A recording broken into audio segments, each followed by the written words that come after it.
दोस्तों, आज की ये कहानी एक ऐसी लड़की की जिंदगी पर आधारित है जो कि भरी जवानी में यानी कि 20 साल की उम्र में ही विधवा हो जाती है और उन्हीं के घर के दूसरे हिस्से में एक किराएदार नौजवान लड़का आकर रहता है।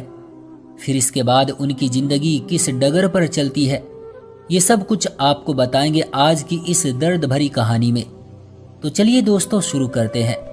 मेरा नाम अनीता है। मेरी शादी 18 साल की उम्र में हुई थी और उम्र के 20वें साल में ही मैं विधवा हो गई और फिर ससुराल छोड़कर मायके आ गई। शादी के 2 साल के बंधन में बंधे रहने के बाद भी कोई औलाद ना हुई तो ये अच्छा ही हुआ, क्योंकि ना तो मैं और ना ही मेरे माँ बाप इसको पालने के काबिल थे। बाबा की उम्र 60 साल थी, मगर ब्लड प्रेशर और शुगर ने उनको दिल का मरीज बना दिया था। वो 60 साल के होते हुए भी 80 साल के लगते थे। हमारा एक मकान था जो मेरे दादा ने मेरे बाबा को वसीयत में दिया था। ये 2 हिस्सों में बना हुआ था। एक में हम रहते थे और दूसरा हिस्सा किराए पर दिया हुआ था। बस इसी किराए से गुजारा चल रहा था, उसके सिवा आमदनी का कोई जरिया न था। जब मैं वापस मायके आ बैठी तो बाबा की मेरे गम में मृत्यु हो गई। मैं और माँ एक दूसरे के सहारे दिन काटने लगे। माँ की ख्वाहिश थी कि मेरी दूसरी शादी हो जाए, क्योंकि उनके बाद मेरा कोई नहीं था। मेरा दिल अब दूसरी शादी के लिए तैयार न था। हम दोनों को हर महीने जो मकान का किराया मिलता वो हमारे खर्चे के लिए काफी था, लेकिन माँ को भी मेरी भरी जवानी में विधवा होने का दुख तड़पाता रहता था। बाबा ने अपनी मृत्यु से पहले ही मकान मेरे नाम कर दिया था। अलबत्ता माँ का हिस्सा उन्हीं के नाम पर ही रहने दिया। 1-2 रिश्ते मकान के लालच में आए, मगर माँ ने मना कर दिया, क्योंकि लड़के वाले दहेज में मेरा मकान दूल्हे के नाम करवाना चाहते थे, जो हम 2 बेसहारा औरतों की जमा पूंजी थी। तब मैं सोचती कि दुनिया बहुत मतलबी है। अगर शादी दोबारा करने की जरूरत पड़ गई तो बहुत सोच समझ कर करूंगी। अभी माँ जिंदा थी जब पुराने किराएदारों ने घर खाली किया और हमने अपने पड़ोसी को दूसरे किसी अच्छे किराएदारों के लिए कहा, जो कि हमारे घर के करीब बिरजेश अंकल जी हमारे बाबा के भाई बने हुए थे। वही हमको किराएदार ला दिया करते थे। इस बार भी माँ ने ये काम उन्हीं को सौंप दिया। अंकल के लाने पर एक बूढ़ी औरत को हमने अपना मकान दे दिया। उस औरत का बेटा स्कूल में पढ़ता था और गांव से शहर पढ़ने आया था। उसकी माँ उसके साथ इसी वजह से आई थी कि उसके बेटे को घर का खाना मिले और किसी किस्म की कोई तकलीफ ना हो। अंकल ने माँ से कहा, ये सीधे सीधे शरीफ लोग हैं और इनकी फैमिली भी छोटी सी है, किराया अच्छा दे रहे हैं, आप इन्हीं को मकान दे दें। तो माँ ने दे दिया। वाकई ये बहुत अच्छे और शरीफ लोग थे और ये औरत भी बहुत अच्छी और दुख सुख में काम आने वाली थी। माँ की उनसे खूब दोस्ती हो गई और बेटा तो इतना सीधा साधा था कि भूले से सामने आ जाए तो भी आंख उठाकर नहीं देखता था। उसका नाम सागर था। माँ ने उसकी शराफत को देखते हुए सागर को अपना बेटा बना लिया। साल भर उन लोगों से हमको कोई तकलीफ नहीं हुई, बल्कि उन माँ बेटे ने हमारा बहुत ख्याल रखा। अगर माँ को कभी पैसों की जरूरत पड़ जाती तो ये औरत, जिनको हम आंटी रूपमती कहकर पुकारते थे, वो एडवांस में किराया दे देती थी। दुख सुख में यही लोग अपनों की तरह हमारे काम आने लगे। सच कहूं तो इन किराएदारों के आ जाने से हमको बहुत सुख मिला। हमारे छोटे छोटे काम उन्होंने अपने जिम्मे ले लिए थे। सागर की माँ हर 2 महीने बाद कुछ दिनों के लिए अपने गांव चली जाती थी, क्योंकि उनको वहां अपना घर भी देखना पड़ता था। तब सागर अपने एक रिश्ते से अंकल के यहाँ रहने चला जाता था। भगवान जाने उन दिनों क्यों मुझे उसका यूं चला जाना अजीब सा लगता था। माँ भी परेशान हो जाती। घर का सौदा और छोटे मोटे काम जो सागर की बदौलत हल होते रहते थे, उनमें रुकावट आ जाती तो परेशानी बढ़ जाती थी। एक दिन माँ ने सागर की माँ को पास बैठाकर कहा कि मेरा कोई बेटा नहीं है और मैंने सागर को अपना बेटा बनाना है, तो फिर ये तकलीफ कैसी? सागर को घर का ताला लगाकर कहीं और जाकर रहने की क्या जरूरत है? आपने हमको अपना माना है तो हकीकत में भी अपना ही समझिए। तो फिर ये परेशानी कैसी है कि वो जब गांव जाए, सागर के खाने पीने की जिम्मेदारी हम पूरी कर देंगे। उसके रहने से हम भी बेखौफ रहते, वरना रात को हम लोगों को डर महसूस होता था। मौसी को भी सुकून मिल गया, वो बेटे की फिक्र से आजाद हो गई। जब चाहती गांव चली जाती और जितने दिन चाहती वहां रहती। उनके जाने के बाद हम सागर को अपने घर का एक सदस्य समझकर देखभाल करते थे। जब वो कॉलेज चला जाता तो मैं उसके घर की साफ सफाई कराती, और वो जब वापस लौटता तो चाय खाना सब तैयार करके उनको भिजवा दिया करते थे। वो घर आकर ज्यादा वक्त अपने कमरे में रहता था। मैं समझती थी कि एक स्टूडेंट की हैसियत से वो खूब मेहनत करके अपनी जिंदगी का फ्यूचर बनाने की भरपूर कोशिश कर रहा है। अचानक मुझे एहसास हुआ कि वो अपनी माँ के गांव जाने के बाद ज्यादातर वक्त घर से बाहर रहने लगा है। उसका खाना पड़ा रहता है, मंजिल करीब थी, हौसला भी जवान था, हालात अच्छे थे, तो उसका ध्यान किधर हो गया था। लगता था कि दिल की नाजुक कोंपल ने चाहत के कांटों में गिरकर उसके ख्वाबों को जख्मी कर डाला है। वो खोया खोया सा रहने लगा था। आंटी रूपमती अब ज्यादा वक्त गांव में रहने लगी थी। जैसे वो अपने बेटे को मेरी माँ को सौंपकर बेफिक्र हो गई थी। अभी तक मुझे नहीं पता था कि सागर किस मुसीबत में फंस चुका है।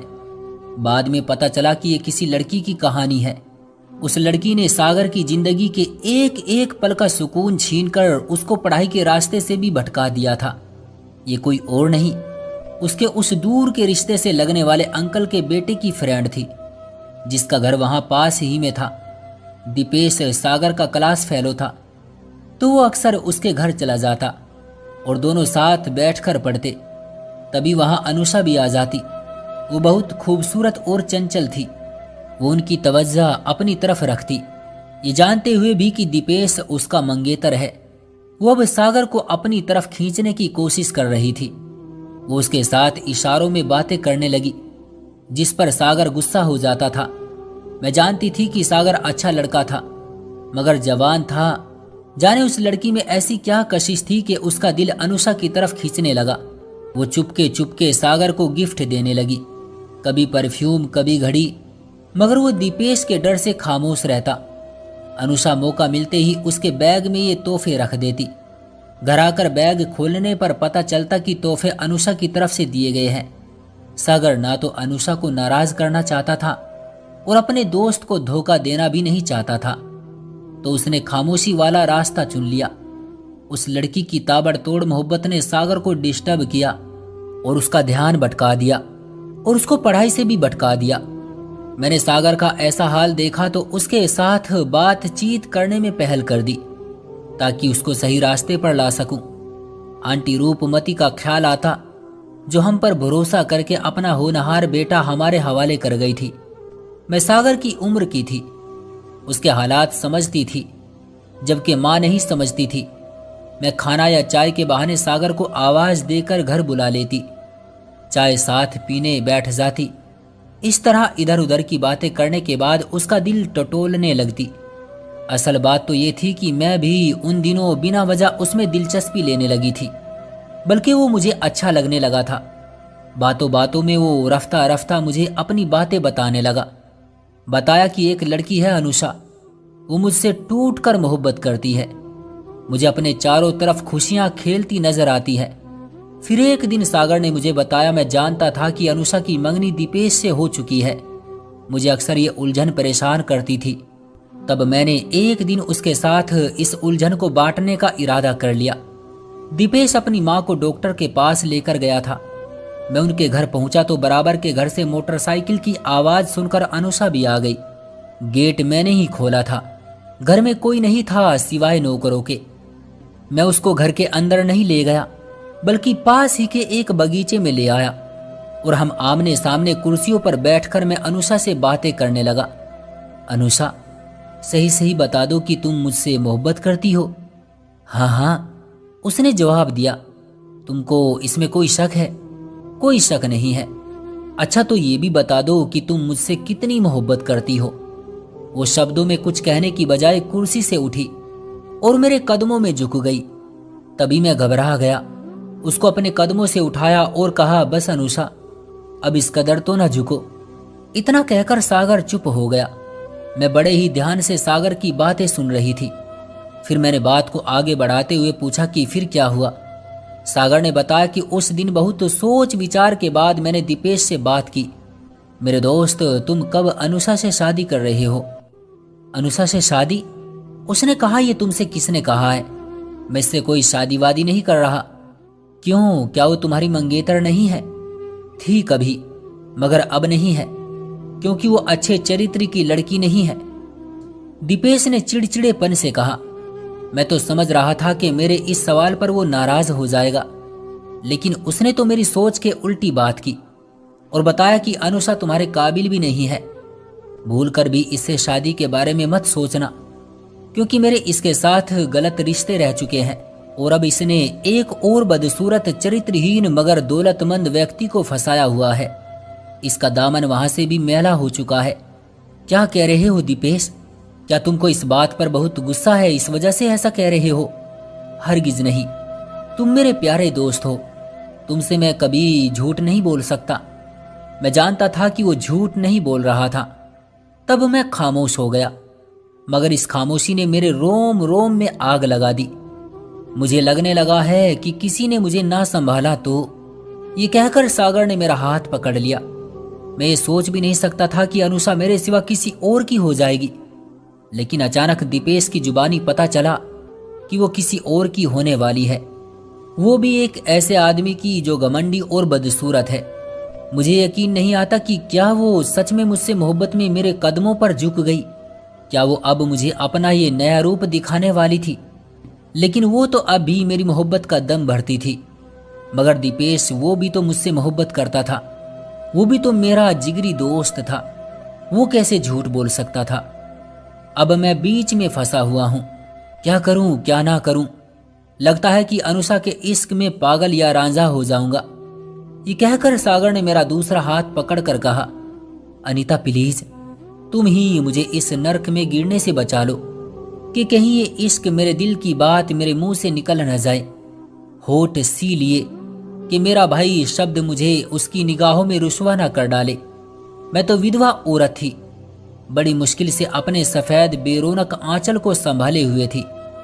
उसके जाने के बाद मैं दिल थामे बैठी रही। अकेले में भी कोई फरियाद न थी कि कहीं मेरी आह उसके सुकून को बर्बाद न कर डाले। सागर कई दिन बीमार रहा। माँ उसकी देखभाल करती और मैं दलिया चाय वगैरह बनाकर देती। कुछ दिनों बाद वो कुछ ठीक हुआ, तब माँ उसे अपने घर ले आई। तब मुझे सागर ने बताया कि अनुषा की शादी हो गई है। दीपेश ने सही कहा था। इधर मुझे और उधर दीपेश को बेवकूफ बनाने वाली शातिर वो लड़की आखिरकार एक अय्याश दौलतमंद की झोली में जा गिरी। उस वक्त तक मुझे सागर से मोहब्बत हो चुकी थी। अगर बीच में अनुषा न आती तो मैं उनके साथ दिल से शादी करने के लिए राजी हो गई थी, क्योंकि मेरी माँ और आंटी रूपमती की भी यही ख्वाहिश थी। मौजूदा हालात में वो चुप सादे था और मैं भी दम सादे थी। मैंने उसके गम से समझौता और अपनी खुशियों से नाता जोड़ लिया। मैं अकेली अपना दर्द समेटती रही, छुप छुप कर आंसुओं को पूछती थी और किसी से कुछ न कहती थी। माँ बीमार पड़ गई, हालात ने करवट ली। सागर अचानक किसी काम से दिल्ली चला गया, जहां उसकी मुलाकात अचानक किसी फंक्शन में दोबारा अनुषा से हो गई, तो वो उसको अपने घर ले गई।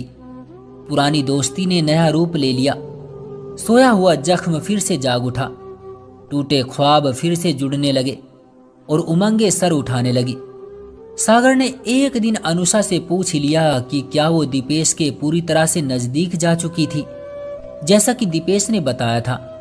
क्या वो बात सच थी? वो बोली, हाँ ये सच है। नजदीकियों की सभी हदों को पार करके भी मैं उससे वफा का बंधन न निभा सकी। वो सच कहता है, गलती मेरी है, लेकिन गलतियां तो इंसान से ही होती है ना। अनुषा अपने पति से नफरत करने लगी थी। लालच की सजा की सीमा को फिर से सच्चे दिल से चाहने वाले सागर के इर्द गिर्द फैला दिया। उससे मिन्नतें करने लगी, मोहब्बत की कस्में दी, कदमों में गिरने का वो लम्हा याद दिला दिया। पति ने नफरत से उसको धकेल कर दोबारा सागर जैसे चाहने वाले के कदमों में ला डाला। अनुषा जैसी शातिर औरत का जादू दोबारा काम कर गया। अब उसकी सेवा थी और सागर की बेखुदी थी। उसकी जुल्फे थी, सागर जिनकी महक से मदहोश हुआ जाता था। वो फिर से एक दूसरे के दोस्त बन गए। अनुषा ने अदालत में तलाक का केस डाल दिया। वो तलाक लेकर सागर से शादी करना चाहती थी। इस तरह से बासी मोहब्बत का जादू फिर से काम कर गया था और सागर उसमें जकड़ा गया था। जैसे कोई नन्ना मुन्ना सा पतंगा मकड़ी के जाल में पकड़ा जाता है। अनुषा का पति कोई ऐसा वैसा आदमी नहीं था, वो बहुत पैसे वाला था। उसकी जड़ें गहरी और वो एक मजबूत सतून की तरह था। अनुषा ने सागर की मोहब्बतों पर ऐसी गांठ लगाई और उसको ऐसे ऐसे केसों में फंसाया कि वो कंगाल हो गया। उनका मकान और जमीन तक बिक गई। और जब अनुषा जान चुकी कि वो 2 कौड़ी का मोहताज इंसान हो गया है, तो उसने उसके साथ जिंदगी गुजारने का फैसला बदल दिया।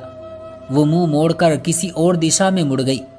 अगर सागर ऐसे अच्छे किरदार और संस्कारी लड़के ने पहली बार मोहब्बत की शराब के पीछे दौड़ते हुए दिल के सुकून को पाने की खातिर किसी के घर को आग लगाने की ठान ली थी, तो अनुषा के पति ने भी उसको ऐसी मार दी कि मुकाबले की ताकत उसकी जाती रही।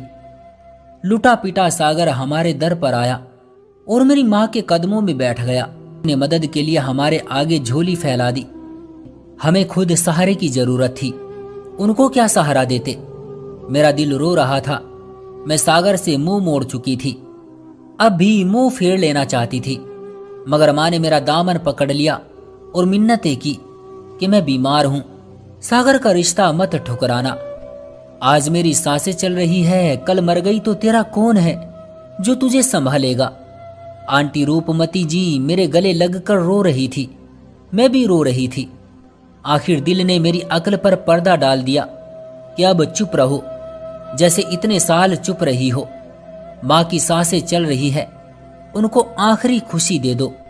और मैंने माँ की बात मान ली। सागर का उजड़ा हुआ दिल और मेरा घर बस गया। अब हम हंसी खुशी जिंदगी गुजार रहे हैं। हमारे 3 बच्चे हैं। सागर मेरा बहुत ख्याल रखते हैं। माँ अब इस दुनिया में नहीं है, लेकिन उनकी आखिरी बात मानकर अच्छा किया।